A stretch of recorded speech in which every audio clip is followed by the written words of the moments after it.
नमस्कार, मैं हूं सत्यपाल और आप देख रहे हैं CWB हिंदी न्यूज। हरियाणा मौसम अपडेट। हरियाणा में बढ़ने लगी ठंड, 10 डिग्री से नीचे पहुंचा कई शहरों का तापमान। जानिए मौसम का ताजा हाल। देश के उत्तरी मैदानी राज्यों विशेषकर हरियाणा व एनसीआर दिल्ली में हिमालय की ठंडी हवाओं ने ठिठुरन बढ़ा दी है। तापमान में लगातार गिरावट जारी है और कुछ एक स्थानों पर सुबह के समय धुंध भी देखने को मिल रही है। उत्तर पर्वतीय क्षेत्रों पर लगातार भारी मात्रा में बर्फबारी हो रही है और संपूर्ण इलाकों में लगातार उत्तरी पश्चिमी बर्फीली पवनों का आगाज जारी है। संपूर्ण इलाके में 5 से 11 किलोमीटर प्रति घंटे की रफ्तार से हवाएं चल रही है, जिस कारण हरियाणा एनसीआर दिल्ली में पारा गोते लगाने लगा है और 2 से 3 दिनों में ही 5 से 7 डिग्री तक गिरावट दर्ज की गई है। आमजन को अब सुबह शाम के साथ दिन में भी ठंड का एहसास होने लगा है। आने वाले दिनों में तापमान में और गिरावट दर्ज होगी और संपूर्ण मैदानी राज्यों खासकर राजस्थान, पंजाब, हरियाणा, एनसीआर, दिल्ली, उत्तर प्रदेश, मध्य प्रदेश व छत्तीसगढ़ में ठंड और बढ़ने वाली है। आने वाले दिनों में दिन और रात्रि के तापमान में गिरावट जारी रहेगी। मौसम आमतौर पर शुष्क रहेगा। हरियाणा में नए चुने पंच सरपंचों की डिग्रियां चेक होंगी। चुनाव आयुक्त के 18 जिलों के डीसी को ऑर्डर, फर्जी निकले तो तुरंत बर्खास्त करें। हरियाणा चुनाव आयोग ने अचानक राज्य में चुने गए पंच सरपंचों की डिग्रियों की जांच के आदेश जारी कर दिए हैं। आयोग ने 18 जिलों के डिप्टी कमिश्नरों को पत्र जारी किया है, जिसमें कहा गया है कि इनमें से कई पंचों और सरपंचों की डिग्री फेक या बोगस होने की शिकायतें मिल रही है। इनकी जाँच की जाए। जाँच भी किसी IAS या HCS अधिकारी से करवाएं। जाँच की समय सीमा भी तय हो। अगर किसी पंच या सरपंच की डिग्री फर्जी निकलती है तो उसे सस्पेंड कर बर्खास्त किया जाए। आयोग के इस नए आदेश से नए चुने गए पंच व सरपंचों और उनके समर्थकों में खलबली मच गई है। जिन 18 जिलों के पंच सरपंच की डिग्रियों की जांच के आदेश जारी किए गए हैं, उनमें भिवानी, झज्जर, जींद, कैथल, महेंद्रगढ़, पंचकुला, नूंह, पानीपत, यमुनानगर, अंबाला, चरखी दादरी, गुरुग्राम, करनाल, कुरुक्षेत्र, रेवाड़ी, रोहतक, सिरसा और सोनीपत जिले शामिल हैं। महेंद्रगढ़ जिले के नारनौल में किसानों ने जताया रोष। भावांतर योजना में अभी तक नहीं मिले बाजरे के पैसे, सीएम को भेजा ज्ञापन। हरियाणा के नारनौल में भावांतर भरपाई योजना के पैसे किसानों के खातों में नहीं आ रहे हैं। इससे किसानों में गुस्सा बढ़ रहा है। नाराज किसान शुक्रवार को डीसी कार्यालय पहुंचे और मुख्यमंत्री के नाम एक ज्ञापन सौंपा। किसानों का कहना है कि सरकार ने अभी तक बाजरे की भावांतर भरपाई के पैसे नहीं डाले हैं। बता दें कि सरकार ने बाजरे की सरकारी खरीद नहीं की थी। इसकी एवज में सरकार ने किसानों को 400 रुपए प्रति क्विंटल के हिसाब से भावांतर भरपाई योजना के तहत लाभ देने की घोषणा की, जिसके बाद किसानों ने बाजरे को औने पौने दामों में व्यापारी को बेच दिया। घोषणा के 2 महीने बीत जाने के बाद भी किसानों को इसके पैसे नहीं मिल पा रहे हैं, जिसके चलते किसानों में रोष लगातार बढ़ रहा है।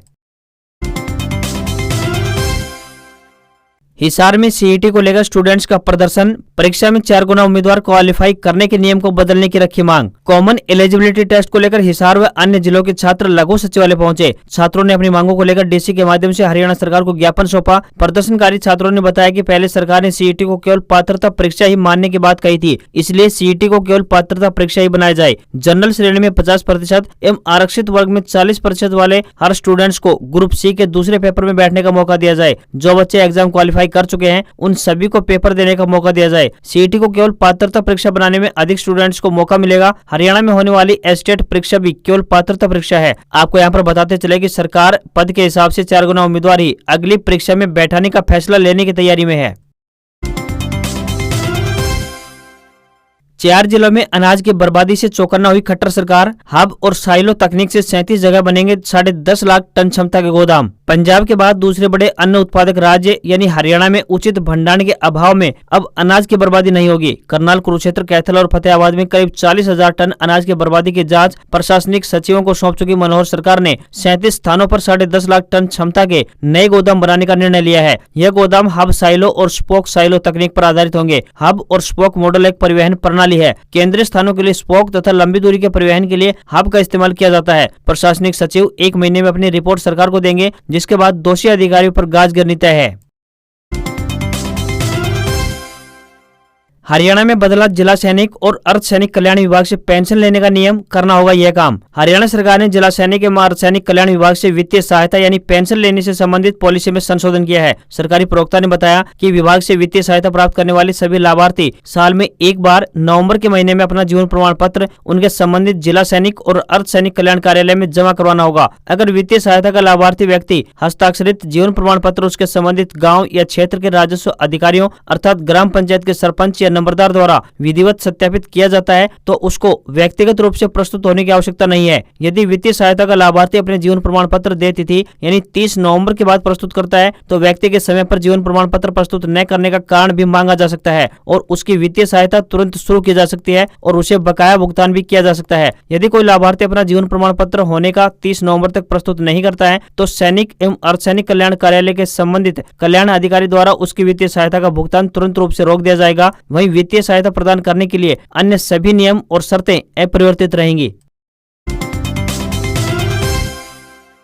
संस्कृत साहित्यकारों की सम्मान राशि में 3.5 गुना हुई बढ़ोतरी, हरियाणा सरकार ने की घोषणा। हरियाणा सरकार ने संस्कृत विद्वानों और साहित्यकारों की सम्मान राशि में बढ़ोतरी करने की घोषणा की है। हरियाणा संस्कृत अकादमी के निदेशक डॉक्टर दिनेश शास्त्री ने बताया कि सम्मान राशि के अलावा सम्मान की नियमावली में भी फेरबदल किया गया है। सर्वोच्च सम्मान संस्कृत साहित्य अलंकार और हरियाणा गौरव के लिए अब आयु सीमा का बंधन हटा दिया गया है। डॉक्टर शास्त्री ने बताया कि राष्ट्रीय स्तर के सम्मान यानी संस्कृत साहित्य अलंकार सम्मान में 2 लाख रुपए की राशि को बढ़ाकर अब 7 लाख रुपए कर दी गई है। इसी तरह हरियाणा संस्कृत गौरव सम्मान की पुरस्कार राशि 2 लाख रुपए से बढ़ाकर 5 लाख रुपए कर दी गई है। उन्होंने बताया कि महर्षि वाल्मीकि और महर्षि वेदव्यास सम्मान की राशि 1.5 लाख रुपए से बढ़ाकर 3 लाख रुपए कर दी गई है। डॉक्टर शास्त्री ने बताया कि संस्कृत की नवलेखन प्रतिभाओं के लिए पुस्तक पुरस्कार राशि को भी 31,000 रुपए से बढ़ाकर 51,000 रुपए कर दिया गया है। इससे साहित्य लेखन में प्रतिभाएं और उत्साहपूर्ण कार्य करेंगी। हरियाणा स्वास्थ्य विभाग में निकली भर्ती, 7 दिसंबर तक कर सकते हैं आवेदन। हरियाणा सरकार के स्वास्थ्य विभाग में भर्ती निकली है। राज्य सरकार की ओर से संचालित अस्पतालों में रिक्त पदों को भरने के लिए प्रक्रिया शुरू हो चुकी है। हरियाणा लोक सेवा आयोग ने विज्ञापन संख्या 30/2022 के तहत वरिष्ठ चिकित्सा अधिकारी के पद पर भर्ती के लिए ऑनलाइन आवेदन आमंत्रित किए हैं। योग्य उम्मीदवार 17 नवंबर से 7 दिसंबर 2022 तक आधिकारिक वेबसाइट hpsc.gov.in पर इन पदों के लिए आवेदन कर सकते हैं। ब्रह्म सरोवर की तरह हरियाणा के इस तीर्थ स्थल को भी किया जाएगा विकसित, 250 करोड़ रुपए होंगे खर्च। हरियाणा के मुख्यमंत्री मनोहर लाल खट्टर ने बताया कि जिस तरह कुरुक्षेत्र में ब्रह्म सरोवर को विकसित किया गया है, ठीक इसी तर्ज पर कुरुक्षेत्र के ज्योतिसर तीर्थ को भी विकसित करने का विजन है। इसी के चलते ज्योतिसर तीर्थ पर 250 करोड़ रुपए से अलग अलग प्रोजेक्ट पर काम जारी है। भविष्य में ज्योतिसर तीर्थ का अद्भुत स्वरूप नजर आएगा। तीर्थ यात्री एक दफा आएंगे तो अविस्मरणीय यादों को अपने साथ लेकर जाएंगे। मुख्यमंत्री मनोहर लाल ने कहा कि ज्योतिसर तीर्थ पर 10 करोड़ रुपए से ज्यादा की लागत से भगवान श्री कृष्ण द्वारा दिखाए गए विराट स्वरूप को स्थापित किया गया है। इसी तरह 3D प्रोजेक्शन मैपिंग शो भी देखने को मिलेगा। इसका उद्घाटन शनिवार 19 नवंबर को किया जाएगा। मुख्यमंत्री मनोहर लाल ने कहा है कि इसके अतिरिक्त ज्योतिसर तीर्थ पर ही 6 संग्रहालय भी बनाए जाएंगे। इन संग्रहालयों में वर्चुअली महाभारत, श्रीमद् भागवत गीता, कुरुक्षेत्र और 48 कोष से जुड़े प्रसंगों को दिखाया जाएगा। इसके लिए अत्याधुनिक तकनीक जैसे augmented reality, holographic image, robotic और ड्रोन आदि का इस्तेमाल किया जाएगा। HPSC ने निकाली PGT टीचर की भर्तियां, विभिन्न विषयों की 3,863 पोस्ट। 19 नवंबर को होगा पब्लिकेशन, 21 से ऑनलाइन आवेदन। हरियाणा में टीचर बनने का एक अच्छा मौका आया है। हरियाणा पब्लिक सर्विस कमीशन ने PGT टीचर की भर्तियां निकाली हैं। विभिन्न विषयों की 3,863 पोस्ट के लिए आवेदन मांगे गए हैं। इन पदों का 19 नवंबर को पब्लिकेशन किया जाएगा। 21 नवंबर से ऑनलाइन आवेदन किए जा सकेंगे। वहीं 12 दिसंबर को ऑनलाइन आवेदन बंद कर दिए जाएंगे। कुल 3,863 टीचर पदों के लिए अलग अलग विषयों के लिए संख्या निर्धारित की गई है। इनमें कॉमर्स के लिए 180, कंप्यूटर साइंस के लिए 1633, फाइन आर्ट के लिए 580, हिस्ट्री के लिए 220, मैथमेटिक्स के लिए 250, म्यूजिक के लिए 80, तो वहीं फिजिकल एजुकेशन के लिए 680 और पॉलिटिकल साइंस विषय के लिए 240 पद शामिल हैं। उम्मीदवारों को आवेदन हरियाणा पब्लिक सर्विस कमीशन की आधिकारिक वेबसाइट hpsc.gov.in पर करना होगा।